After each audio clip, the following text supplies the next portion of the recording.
When it comes to business planning, there is an undeniable truth, and that is that the most successful businesses always review before they plan. They always look backwards before they plan forwards, because unless you do that, how do you know what's actually working? It's so easy to hurtle headlong into a new plan, new ideas, new goals, new objectives, new exciting things that you can do, because there's always a million of those. But if you don't invest the time to review so that you really understand what's working and, just as importantly, what's not really working, then basically you are winging it and you run the risk of hurtling headlong into things that are not the right decisions for your business. So what I want to do today is I'm going to share with you a really simple 3-step plan to help you review your year and put you in a position where you have clarity, confidence and direction to build a brilliant plan for the year ahead to really help you with growth and scale. So the first thing to do when you review your year is look for the wins, look for the highlights, look for what went well, look for where you have improved things. You will start off with the big and obvious things. So what's gone well financially? What has been great progress in terms of the clients that you've worked with? Have you done something new and exciting with new products or new services? Have you gone big with your marketing? So there'll be really obvious things that you can look at and say, that went well this year. I'm pleased we did that. This has had a really good impact for us.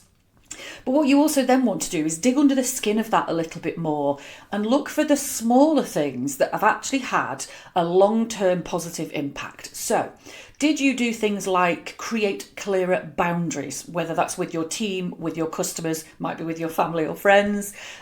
Did you say no to some things which previously you would have said yes to and then regretted?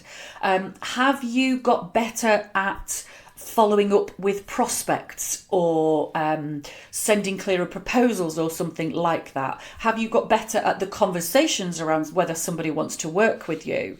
Have you put better, more streamlined systems in place? What is it that you've done this year that has saved you time and made things easier? Where are the conversations that have had a really positive result when previously you perhaps wouldn't have handled those conversations as well, or you wouldn't have been as bold or as clear or as structured or as proud of what you do? So look for all those small things that actually make a really big difference when you compound them, and look for those lovely little wins, the things you know you should do more of next year.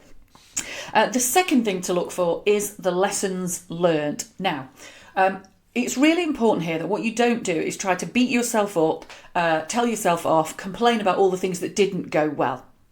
Anything that didn't go well, there's a reason behind that.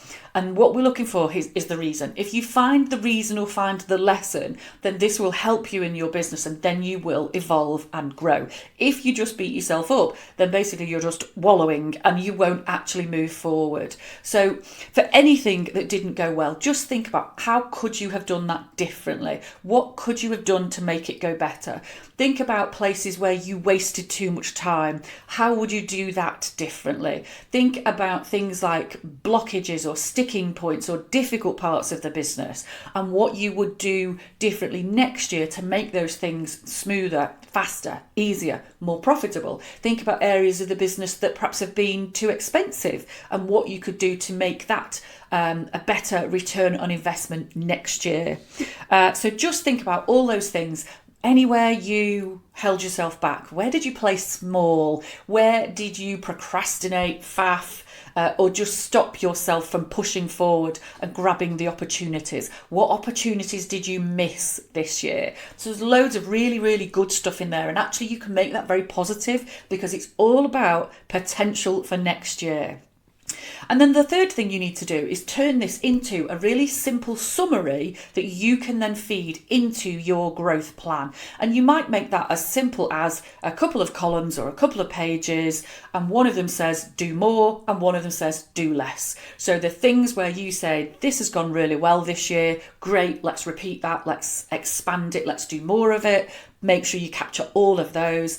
And the things where you know you need to evolve them, or you need to stop, or you need to create better boundaries, or you just need to get rid of blockages, capture those in your do less or stop or do none. And when you've got those three things in place, then you've got a really, really good basis for a great growth plan for next year. If planning and reviewing is something that you struggle with, but you would really love to create a brilliant growth plan, if you've got a million ideas, but you're just not sure how to capture them and then how to implement, this is exactly the type of thing that I can help you with.